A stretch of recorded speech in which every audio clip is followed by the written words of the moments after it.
Hello friends, welcome back to my YouTube channel Keerthi vlogs. అందరూ ఎలా ఉన్నారు? నేను బాగున్నాను. మీరంతా బాగున్నారని, అలాగే బాగుండాలని మనస్ఫూర్తిగా కోరుకుంటున్నాను. మీరు నా ఛానల్ని ఫస్ట్ టైం చూస్తున్నట్లయితే ఈ ఛానల్లో cooking related videos, best out of waste DIYs, gardening, అలాగే ట్రావెల్ రిలేటెడ్ వీడియోస్ కమింగ్ డేస్లో వస్తాయి. మీరు నా ఛానల్ని సబ్స్క్రైబ్ చేసుకొని పక్కనే ఉన్న బెల్ ఐకాన్ని క్లిక్ చేయండి. ఫర్దర్గా నేను పెట్టే వీడియోస్ మిస్ కాకుండా మీకు నోటిఫికేషన్స్ వస్తాయి. ఇవాల్టి వీడియోలో మనం వ్యాలంటైన్స్ డేకి స్పెషల్గా పర్షియన్ లవ్ కేక్ని ఎలా తయారు చేసుకోవాలో చూద్దాం. మనం ముందుగా ఏ కేక్ ప్రిపేర్ చేసుకుంటున్నా ప్రతి ఇంగ్రీడియంట్ని రూమ్ టెంపరేచర్లో ఉండేలా చూసుకోవాలి. లేదు అంటే కేక్ సరిగ్గా రాకపోవడం లాంటి ప్రాబ్లమ్స్ ఎదురవుతాయి. ఈ కేక్ తయారు చేయడానికి కాచి చల్లారబెట్టిన 1/2 కప్ పాలలో 10 నుంచి 12 కుంకుమ పువ్వును వేసి కలిపి పక్కన ఉంచుకోవాలి. ఇప్పుడు ఒక మిక్సింగ్ బౌల్ తీసుకొని అందులో ఒక 115 గ్రాముల బటర్ని వేసుకొని 1/3 కప్ పౌడర్ షుగర్ని వేసి బాగా బీట్ చేసుకోవాలి.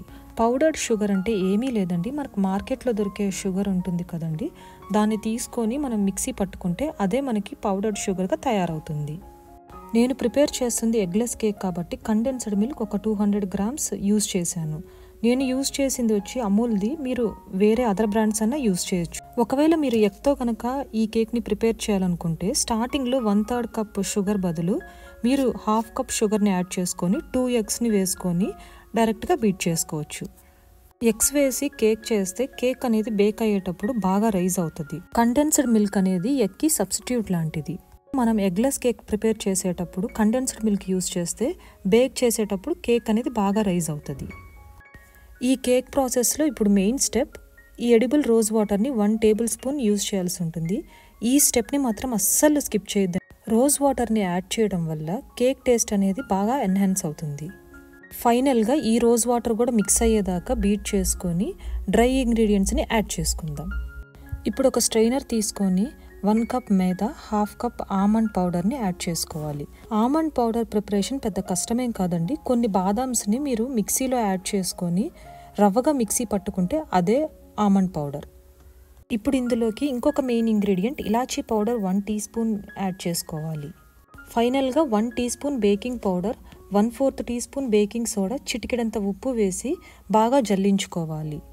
ఈ వీడియోలో చూపిస్తున్నట్లుగా కట్ అండ్ ఫోల్డ్ మెథడ్లో మొత్తాన్ని మిక్స్ చేసుకోవాలి. చివరగా మనం ముందుగా ప్రిపేర్ చేసుకున్న సాఫ్రాన్ మిల్క్ని కొద్దిగా యాడ్ చేసుకుంటూ కట్ అండ్ ఫోల్డ్ మెథడ్లో జాగ్రత్తగా మిక్స్ చేసుకోవాలి. ఇప్పుడు ఒక కేక్ బౌల్ తీసుకొని బటర్ని యాడ్ చేసి వీడియోలో చూపిస్తున్నట్లుగా పాంచ్మెంట్ పేపర్ని సెట్ చేసి మొత్తం కేక్ మిక్స్ని ఇందులోకి యాడ్ చేసుకోవాలి. ఈ వీడియోలో చూపిస్తున్నట్లుగా కేక్ బ్యాటర్ని లెవెల్ చేసి బేక్ చేసుకోవాలి. మీరు మైక్రోవేవ్ యూజ్ చేస్తున్నట్లయితే ప్రీ హీటెడ్ ఓవెన్లో 170 డిగ్రీస్ దగ్గర 40 to 45 మినిట్స్ బేక్ చేస్తే సరిపోతుంది. 10 మినిట్స్ పాటు ప్రీ హీట్ చేసుకున్న ఒక మందపాటి కడాయిలో మన కేక్ టిన్ని స్టాండ్ మీద పెట్టి ఒక బౌల్తో ఇలా కవర్ చేసుకోవాలి. నా దగ్గర ఈ కడాయికి సెట్ అయ్యే లిడ్ లేదు, అందువల్ల నేను దీన్ని యాడ్ చేసి వీడియోలో చూపిస్తున్నట్లుగా గ్లాస్ లిడ్తో ఎయిర్ అనేది బయటికి వెళ్లకుండా కవర్ చేసుకుంటున్నాను. మంట అనేది లో టు మీడియం ఫ్లేమ్లో ఉంచి 40 to 50 మినిట్స్ అలా బేక్ చేసుకుంటే కేక్ అనేది ఇలా పర్ఫెక్ట్గా బేక్ అవుతుంది. ఇది కరెక్ట్గా బేక్ అయిందో లేదో చెక్ చేయడానికి ఒక టూత్ పిక్ని ఇలా కేక్లో ఇన్సర్ట్ చేస్తే నీట్గా ఏమీ అంటుకోకుండా బయటికి వస్తే కేక్ చక్కగా బేక్ అయినట్లు అర్థం. కేక్ అనేది కూల్ అయ్యేలోపు sugar syrup and glaze preparation చూద్దాం. ఇప్పుడు ఒక బౌల్ తీసుకొని అందులో షుగర్ కానీ పౌడర్డ్ షుగర్ కానీ తీసుకొని కొంచెం హాట్ వాటర్ని యాడ్ చేసి షుగర్ సిరప్ని ప్రిపేర్ చేసుకోవాలి. ఇప్పుడు గ్లేజ్ ప్రిపరేషన్ కోసం 1 కప్ ఐసింగ్ షుగర్ని తీసుకొని అందులో 1 టీ స్పూన్ లెమన్ జ్యూస్ని యాడ్ చేసి కొద్దిగా వాటర్ని మిక్స్ చేసుకుంటూ కలపాలి. ఒకవేళ వాటర్ ఎక్కువైనట్లుగా అనిపిస్తే ఇంకొంచెం ఐసింగ్ షుగర్ని యాడ్ చేసుకొని వీడియోలో చూపిస్తున్నట్లుగా మిక్స్ చేసుకోవాలి. కేక్ అనేది చల్లగా అయ్యాక వీడియోలో చూపిస్తున్నట్లుగా ఒక టూత్ పిక్ తీసుకొని మధ్యలో అలా హోల్స్ చేయండి. ముందుగా ప్రిపేర్ చేసుకున్న షుగర్ సిరప్ని తీసుకొని ఈ వీడియోలో చూపిస్తున్నట్లుగా కేక్ అంతా అప్లై చేసుకోవాలి.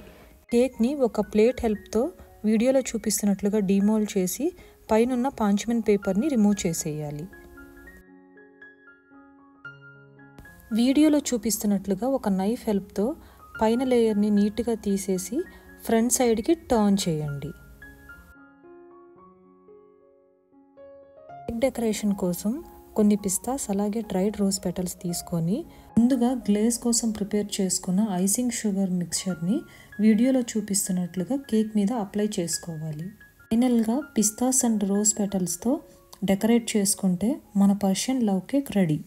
మీరు కూడా మీ ఇంట్లో ఈ వ్యాలంటైన్స్ డేకి మీకు ఇష్టమైన వారి కోసం ఈ కేక్ని ఒక్కసారి ప్రిపేర్ చేసి చూడండి. అలాగే మీకు ఈ కేక్ ఎలా కుదిరిందో నాతో కామెంట్ సెక్షన్లో షేర్ చేసుకోవడం మర్చిపోవద్దు. ఈ వీడియో మీకు నచ్చినట్లయితే ఈ వీడియోని లైక్ చేసి మీ ఫ్రెండ్స్ ఫ్యామిలీ మెంబర్స్కి ఫార్వర్డ్ చేయండి.